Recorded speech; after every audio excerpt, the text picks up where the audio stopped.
출애굽기 20장 12절부터 26절 말씀. 내 부모를 공경하라. 그리하면 내 하나님 여호와가 내게 준 땅에서 내 생명이 길리라. 살인하지 말라. 간음하지 말라. 도둑질하지 말라. 내 이웃에 대하여 거짓 증거하지 말라. 내 이웃의 집을 탐내지 말라. 내 이웃의 아내나 그의 남종이나 그의 여종이나 그의 소나 그의 나귀나 무릇 내 이웃의 소유를 탐내지 말라. 뭇 백성이 우레와 번개와 나팔 소리와 산의 연기를 본지라.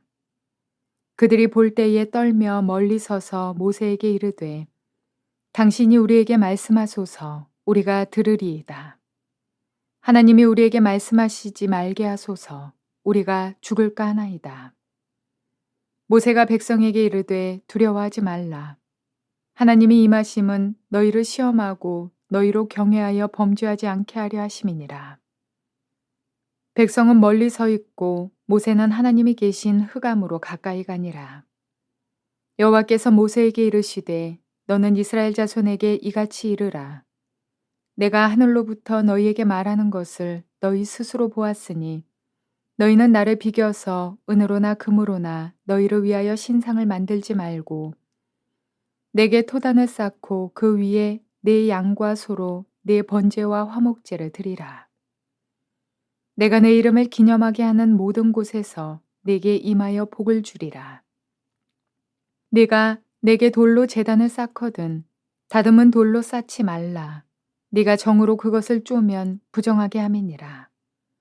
너는 층계로 내 제단에 오르지 말라. 내 하체가 그 위에서 드러날까 함이니라. 좋은 날입니다. 성령님께서 오늘도 여러분의 심령 가운데 큰 은혜와 평강 주시기를 주님의 이름으로 축복하여 드립니다. 오늘은 출애굽기 20장 12절부터 26절까지의 말씀을 통해서 하나님이 구약에서 피의 제사를 명하신 이유를 아십니까? 이런 제목입니다. 왜 하나님께서 피의 제사, 번제와 화목제를 여호와께 드려야 된다고 말씀하셨을까요? 특별히 하나님의 백성에게 말씀하신 것입니다. 모든 사람에게 명하기보다는 하나님 앞에 구원받은 사람들은 당연히 하나님 앞에 번제와 화목제를 예배 때마다 제사로 드려야 된다 하는 이런 말씀을 드린 이유가 무엇인지를 여러분은 아십니까? 이런 제목입니다. 오늘 거기에 대한 이야기는 사실 19절부터 26절까지 나오지만은 어제 우리가 십계명에 대한 이야기를 하면서 두 번째 부분에 대한 이야기를 다 말씀드리지 못했습니다. 그래서 오늘은 사실은 12절부터 18절까지의 말씀을 통해서 십계명의 두 번째 부분, 그것은 사람과 사람 사이의 관계에서 이렇게 살아야 한다 하는 하나님의 법칙입니다. 혹은 하나님 나라의 삶의 원리, 그것이 제5계명부터 10계명까지 흘러나오고 있습니다. 잘 아시죠? 10계명을 크게 두 가지로 분류할 수 있다는 것. 첫 번째는 1계명부터 4계명까지는 하나님의 구속받은 하나님의 백성과 하나님과의 관계에 대한 기본 윤리, 기본 원리, 이것을 규정하고 있고 5계명부터 10계명까지는 하나님이 창조하신 인간이 서로 간에 상호 간에 어떤 원칙을 따라 살아야 하는가, 하나님 나라의 삶의 원리가 담겨져 있는 것입니다. 자, 그래서 그 말씀을 들어가기 전에 다시 한번 여러분에게 상기시켜 드리고 싶습니다. 왜 하나님께서 십계명을 주셨다고 했습니까? 여호와를 경외함으로 말미암아 하나님이 예비하신 구원과 축복을 이 땅에서 그리고 영원한 하나님의 나라에서 누리게 하기 위해서 하나님은 이 십계명을 주셨다는 것입니다. 십계명은 쉽게 말하면 하나님의 성품의 법입니다. 하나님 나라에서 하나님이 통치하시는 원리입니다. 그것을 이 땅에 사는 동안에 구원받은 하나님의 백성도 그것을 연습하고 영원한 하나님에 들어갈 준비를 하라고 하는 것입니다. 어찌 보면 준비라기보다 하나님 나라의 백성이라면 당연히 그렇게 살아야 하는 원리를 우리에게 말씀해 주고 있는 것이 십계명이라는 것입니다. 그래서 오늘 두 번째 부분, 사람과 사람 사이에 너희는 이렇게 살아라. 이것이 하나님 나라의 백성들의 상호 간의 기본적인 원리다 하는 것을 말해주고 있습니다. 아무튼 십계명 전체는 한마디로 요약하면 신명기 6장 24절 25절로 요약할 수 있습니다. 여호와께서 우리에게 이 모든 규례를 지키라 명하셨나니 이는 우리로 하여금 우리 하나님 여호와를 경외하여 항상 복을 누리게 하기 위하심이며 또 여호와께서 우리로 오늘날과 같이 생활하게 하려 하심이라. 우리가 그 명하신 대로 이 모든 명령을 우리 하나님 여호와 앞에서 삼가 지키면 그것이 곧 우리의 의로움이니라 할지니라. 다시 말해서 여호와를 경외하게 하기 위해서 이 계명을 주셨고 이 계명대로 살면 하나님께서 우리에게 복을 주신다. 계명을 따라서 하나님의 원칙을 따라 하나님 나라의 백성으로서 마땅히 살아야 할 그 원리를 따라 살아가는 것이 하나님 앞에 우리의 떳떳함이다. 이런 이야기인 것이죠. 자, 그러면 사람과 사람 사이에는 하나님은 어떻게 우리가 살기를 원하시는지를 한번 들어볼까요? 5계명, 네 부모를 공경하라. 6계명, 살인하지 말라. 7계명, 간음하지 말라. 8계명, 도둑질하지 말라. 9계명, 거짓 증거하지 말라. 10계명, 이웃의 집이나 소유를 탐내지 말라. 이건 일반적인 세상법도 그대로 적혀져 있는 내용들입니다. 형법과 민법과 헌법, 모든 법 안에 이런 내용들이 다 들어져 있습니다. 다만 빠진 것이 있다면 네 부모를 공경하라. 이건 윤리와 도덕으로 집어넣고 살인하지 말라, 간음하지 말라, 도둑질하지 말라, 거짓 증거하지 말라, 이웃의 집 소유를 탐내지 말라. 이것은 민법과 형법에서 다루고 있는 문제이긴 합니다. 그러나 이 모든 것은 하나님 나라에 속한 하나님의 백성에게서는 당연히 지켜야 될 사람과 사람 사이의 법도라는 걸 이야기합니다. 그 중에서도 네 부모를 공경하라 하면서 부모를 공경하라. 그러면 여호와 하나님이 내게 준 땅에서 네 생명이 길 것이다. 장수하는 축복은 부모를 공경하는 사람에게 주어지는 하나님의 축복이다. 또 그것을 신약적으로 신약 안에서는 그 말씀을 이렇게 이야기합니다. 에베소 6장 2절 3절에 내 아버지와 어머니를 공경하라. 이것이 약속이 있는 첫 계명이니 어떤 약속입니까? 이로써 네가 잘되고 땅에서 장수하리라. 우리가 이 땅에서 축복을 누리고 이 땅에서 장수할 수 있는 가장 기본적인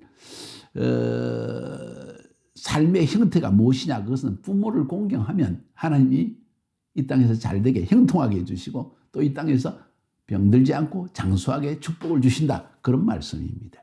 그러니까 이 6계명은 모든 계명 중에 가장 중요한 계명입니다. 그런데 현대법에서는 이것을 윤리로만 다루고 있지 이것을 법으로 다루지 않기 때문에 이 불효 자식들이 많이 나오는 것이죠.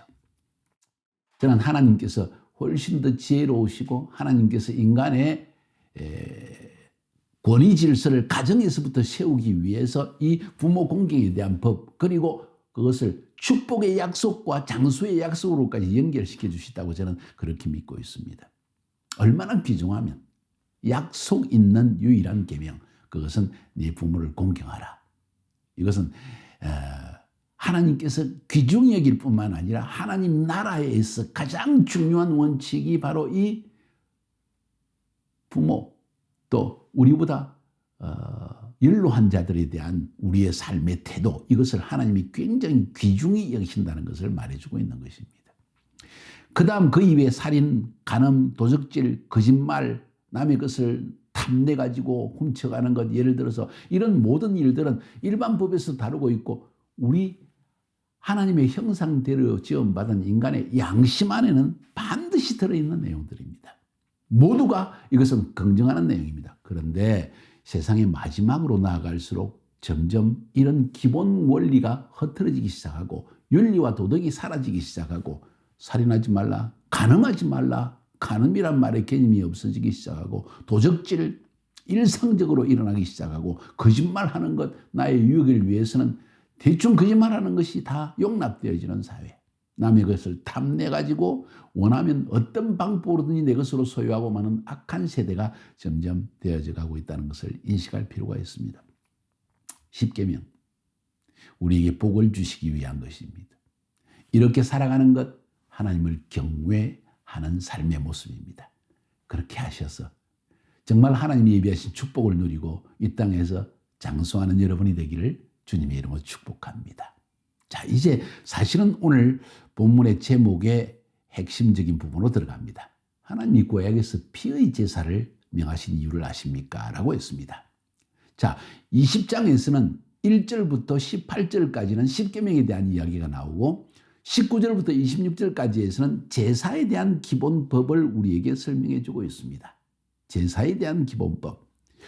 보면 23절부터 26절까지 다시 한번 읽어볼까요? 너희는 나를 비겨서 은으로나 금으로나 너희를 위해 신상을 만들지 말고 내게 토단을 쌓고 그 위에 내 양과 소로 내 번제와 화목제를 드리라. 내가 내 이름을 기념하게 하는 모든 곳에서 네게 임하여 복을 줄 것이다. 내가 내게 돌로 제단을 쌓거든 다듬은 돌로 쌓지 말라. 이는 정으로 그것을 쪼면 부정하게 함이니라. 너는 청계로 네 계단에 오르지 말라. 네 하체가 그 위에서 드러날까 함이라. 하나님은 거룩하신 하나님이십니다. 거룩하신 하나님. 그분은 순수하십니다.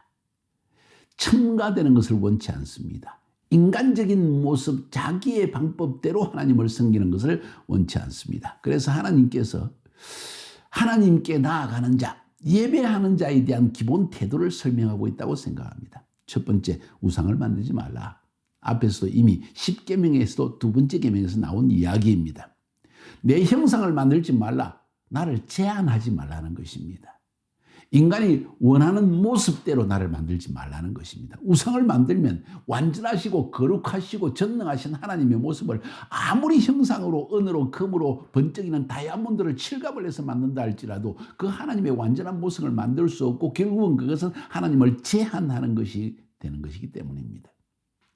그리고 내게 제단을 쌓을 때 토단을 쌓아라. 무슨 이야기입니까? 형식적으로 만들지 말라. 토단. 모습이 흙으로 만들었기 때문에 흙으로 얼기설기 제단을 쌓았기 때문에 이것은 어찌 보면 어떻게 하나님께 그렇게 형편없이 별 볼일 없이 만들 수 있게 생각할 수 있지만 하나님은 어느 곳에서나 하나님의 백성이 하나님께 예배할 수 있도록 하기 위해서 토단을 쌓으라는 것입니다. 돈 있는 사람이 대리석으로 단을 쌓고 청계를 만들고 멋진 크리스탈로서 하나님의 형상을 만들고 이렇게 예배장을 만들고 강대상도 번쩍거리는 이 수정으로 만들어내고 이거 다 좋지만은 하나님은 그걸 보는 하나님이 아니라는 거죠.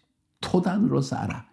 종교적인 외형을 위해서 힘을 아름다운 그림을 형상을 만들고 꾸미고 그렇게 예배하지 말라. 하나님께로 예배하는 자는 신령과 진정으로 예배할지니라. 요한복음 4장 24절에 한 이야기입니다. 하나님께 예배한 자는 신령과 진정이다. 토담으로 쌓아도 괜찮다.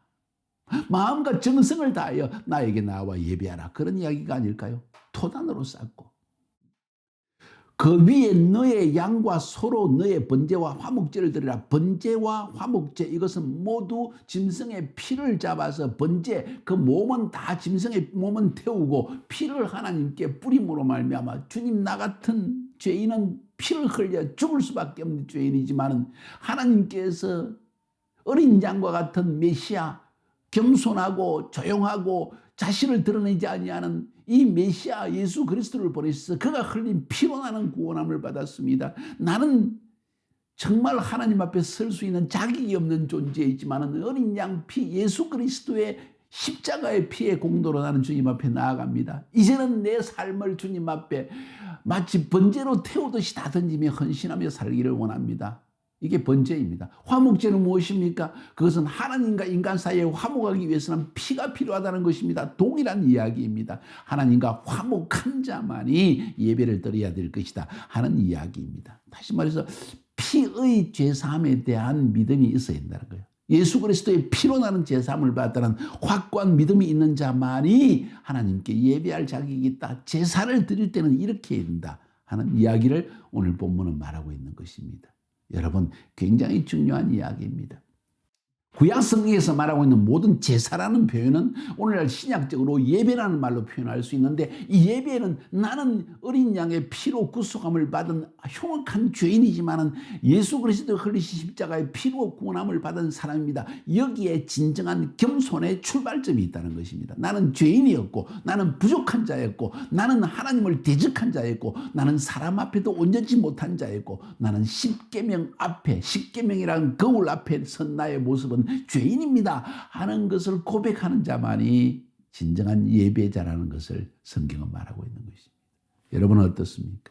세 번째로, 내 이름을 기념하는 곳에 복을 줄 것이다. 무슨 이야기입니까? 토단 정도를 쌓아도 된다. 두세 사람이 모일 때 무슨 엄청난 대리석을 만들어서 집집마다 그런 예배 취소를 만들 수 있겠습니까? 할 수 없습니다. 토단이란 말의 의미는 그냥 순수한 그대로, 있는 그대로, 그리고 내 이름이 있어야 한다. 예수 그리스도의 이름, 구원하는 그 이름이 있는 곳에, 그 이름을 기념하는 예배가 있는 곳에 내가 복을 줄 것이다. 여러분의 구역 예배, 두세 사람이 함께 드리는 예배, 그 장소에 하나님이 복을 주실 것이다. 우리 교회가요, 처음 구역 예배를, 셀 모임을 시작할 때 많은 사람들이, 예배는 특별히 구소련 시대의 사람들의 개념 속에는 십자가가 있고 고딕식의 건물이 있고, 그리고 그게 댕댕 소리가 있고, 또 러시아 정교회처럼 촛불을 켜고 아주 어리어리한 아론의 제사장과 같은 옷을 입고 향로를 들고 흔들면서 나오는 그런 곳에 가서 예배를 드릴 때만 하나님이 복을 주시고 은혜가 있고 죄사함이 있다고 생각했습니다. 근데 성경은 다르게 이해하더란 거예요. 내 이름을 기념하는 곳에, 토단만 쌓을지라도 신령과 진정으로 예배하는 곳에 내가 함께 할 것이다. 그래서 사람들이 집에서 셀 모임을 하며 그 셀 모임이 하나님이 기뻐하시는 두세 사람이 모인 곳에 나도 함께 할 것이라는 그 말씀의 의미를 깨닫지 못하고 불경하게 생각하는 사람이 많다는 거예요. 그래서 저는 이 말씀, 내 이름을 기념하는 곳에 복을 줄 것이다.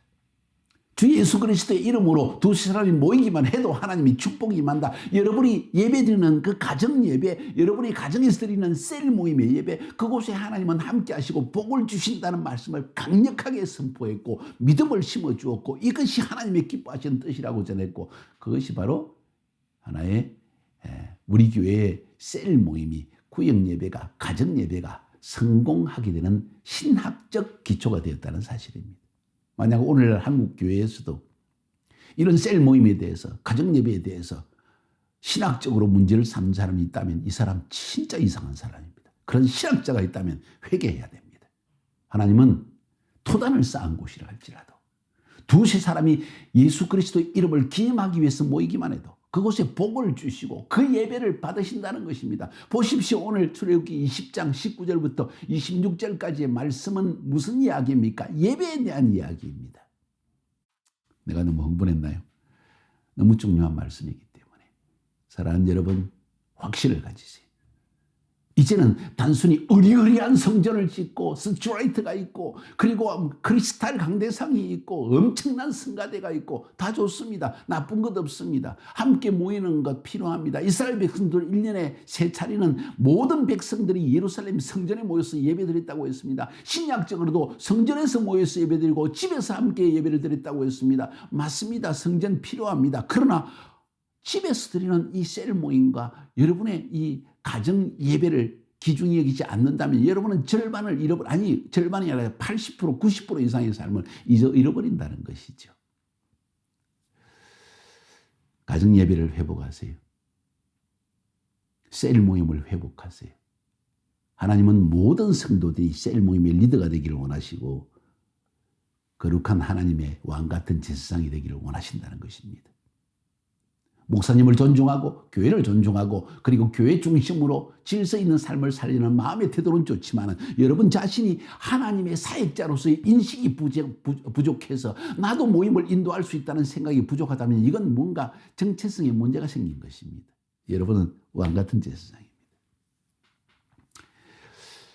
하나님은 모세에게 영적 권위를 주셨습니다. 19절에 백성들이 그것을 알았습니다. 모세와 아론 이외에 아무도 그 하나님의 시내산에 가까이 오지를 못하게 했습니다. 모세가 하나님의 음성을 듣고 모세는 전달했습니다. 백성들이 여호와께서 하늘에서 강림하시고 임재가 나타났는데 그 임재 안에 들어가면 죽을 것 같으니까 부탁을 합니다. 19절에 당신이 우리에게 말씀하소서 우리가 들으리다. 하나님이 말씀하시지 말게 하소서. 하나님이 직접 말씀하시면 우리가 죽을까 하나이다. 자신이 죄인됨을 보았다는 거예요. 죄인된 자로서 거룩한 하나님을 직접 대면하여 그 음성을 들으면 죽을 것 같은 마음을 가졌다는 것입니다.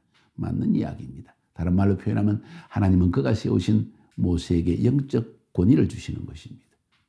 여러분은 왕 같은 지세상이요 하나님이 권세를 가진 자라는 걸 믿으시기 바랍니다. 모세 한 명만이 아닙니다. 신약시대 성소와 지성소 사이에 휘장은 찢어져서 1년에 1차 대지상만 들어갈 수 있는 하나님의 지성소에 이제는 모든 사람이 들어갈 수 있도록 지성소의 휘장이 찢어졌다는 것입니다. 누구나 왕 같은 지상으로 들어갈 수 있고 누구나 여러분이 토단을 쌓고 주 예수 이름으로 그 예수 이름을 기념하는 예배를 드리면 그곳에 하나님이 임재하시고 축복을 주신다고 성경은 말하고 있습니다. 승리하시기를 주님의 이름으로 축복합니다.